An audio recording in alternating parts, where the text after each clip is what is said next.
안녕하세요. 오늘 저희가 함께 살펴볼 자료, 바로 당신께서 보내주신 신문 기사인데요.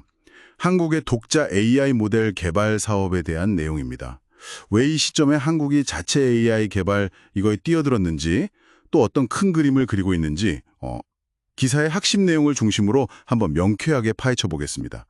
이게 AI 국가 전략, 좀 복잡해 보일 수 있지만 이 기사를 통해서 이런 거구나 하고 큰 줄기를 잡으실 수 있을 거예요. 바로 시작해 볼까요? 네, 안녕하세요. 이 기사 저도 흥미롭게 봤는데요. 지금 전 세계가 AI 기술 경쟁이잖아요. 그 속에서 한국이 어떤 전략을 가지고 가는지 그걸 보여주는 아주 중요한 내용 같습니다. 단순히 기술 개발, 이걸 넘어서서요. 기사를 보면 기술 종속성 탈피라던가 또 데이터 주권 확보 이런 좀 더 큰 목표들이 읽히더라고요.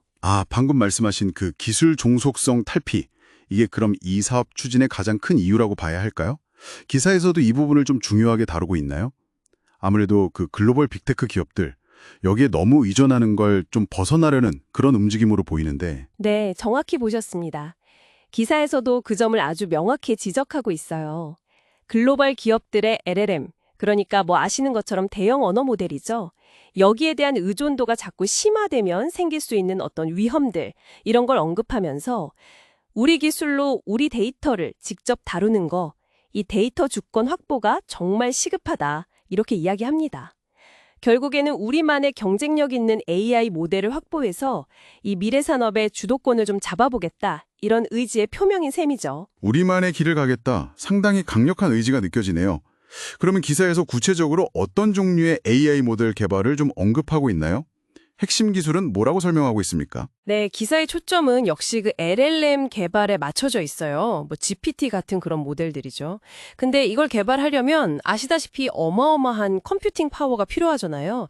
특히 GPU 자원, 그리고 아주 양질의 데이터, 또 전문 인력, 이게 필수적이라고 기사는 강조하고 있습니다. 그런데 여기서 좀 흥미로운 점은요. 단순히 그냥 범용 LLM 경작만 하는 게 아니라 하이브리드 AI나 혹은 특정 분야, 예를 들면 통신이나 헬스케어 같은데 특화된 AI 개발도 중요하게 다루고 있다는 겁니다. 하이브리드 AI, 특정 분야 특화 AI요? 그게 왜 중요한 전략적 선택인지 기사에서 좀 더 설명해 주나요? 단순히 기술을 여러 개 한다, 이런 차원 이상으로 들리는데요. 네, 그렇죠. 기사는 이걸 약간 한국이 좀 잘할 수 있는 분야, 예를 들어서 통신이라든지 헬스케어 같이 우리가 강점이 있는 특정 산업 영역에 AI를 좀 깊숙이 적용하려는 그런 전략으로 풀이하고 있습니다. 그러니까 거대 자본이 막 들어가는 범용 LLM 경쟁에서 그냥 정면으로 부딪히기보다는 우리가 강점을 가진 분야에서 좀 차별화된 AI 모델로 실질적인 가치를 만들어내겠다, 이런 거죠. 일종의 선택과 집중 전략으로 보입니다. 상당히 전략적인 접근이군요. 알겠습니다. 그럼 이렇게 개발될 KAI가 실제 산업 현장에서는 어떻게 활용될 거라고 기사는 좀 전망하고 있나요? 그리고 혹시 좀 눈에 띄는 구체적인 목표치 같은 것도 제시되었는지 궁금합니다. AI를 활용하게 되면 비용 절감 효과도 있고 데이터 보안도 강화되고 그리고 아까 계속 강조했던 그 데이터 주권 확보 효과 이런 것들을 누릴 수 있을 거라고 기대하고 있습니다. 더 나아가서는 새로운 AI 기반 산업 창출까지도 내다보고 있고요. 가장 인상적인 목표는 2027년까지 글로벌 최고 수준 AI 모델 성능의 95% 수준을 달성하겠다. 이 부분입니다. 이 목표를 달성하려면 결국 성능을 객관적으로 측정할 기준, 그러니까 벤치마크가 중요해지겠죠. 95% 달성이요? 와, 정말 담대한 목표네요. 그리고 보니 기사에서 여러 기업이나 기관이 좀 협력하는 형태, 그 컨소시엄 방식으로 사업이 진행된다고 혹시 언급했던가요?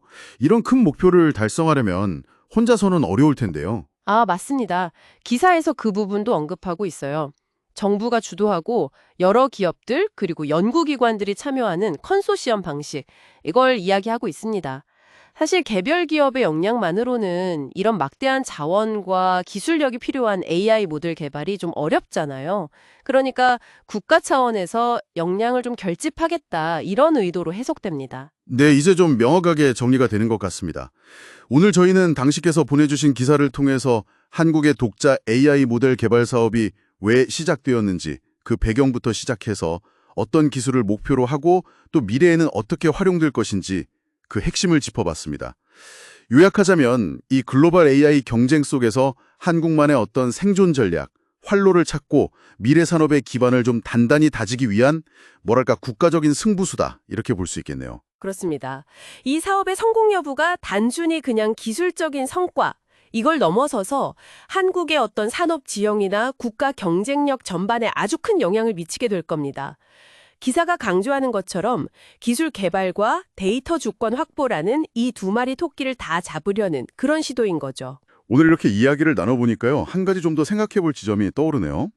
기사에서 제시된 그 95% 성능 목표 달성, 이것도 물론 중요하겠죠. 근데 과연 이 성능 지표를 넘어서서 한국의 어떤 문화적, 사회적 맥락을 잘 담아낸 KAI만의 독창적인 가치, 이건 과연 무엇이 될 수 있을까?